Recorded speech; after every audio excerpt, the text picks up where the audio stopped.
think people are looking at Labor and saying, actually, you guys look like you're stable, you look like you're focused on the things that matter.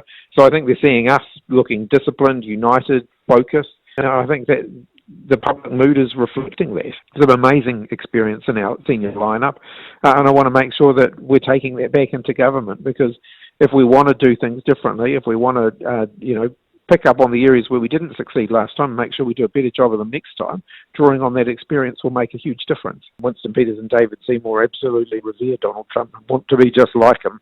I think it's unwelcome here in the New Zealand political context. We haven't had that kind of politics here in New Zealand in the recent past, and I think it is a step backwards for the country. The diversity and inclusion commitments in our Public Service Act aren't exactly onerous. They just say that the public service should strive to have a workforce that reflects the population as a whole.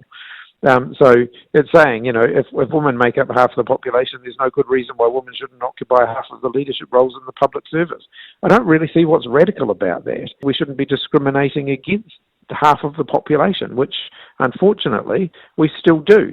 Women still make up a relatively small proportion of the senior leadership roles, although that has improved dramatically, and surely that's a good thing for the country. It's pretty amazing to remember. It was only 40 years ago that homosexual law reform actually took place. It's not that long a period of time, and there's still a lot of people around today who were persecuted under the old law.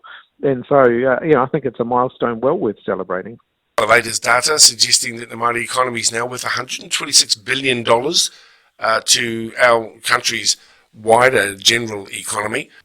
Yeah, it's pretty exciting. I mean, that $126 billion figure is a pretty exciting one.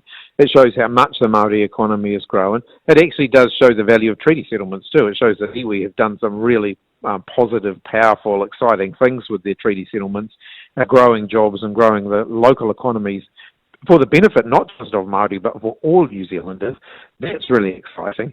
But also I thought one of the stats that I saw, which I thought was really, really exciting, is the fact that Māori are more likely now to be in high-skilled jobs than low-skilled jobs, and that's the first time ever for New Zealand.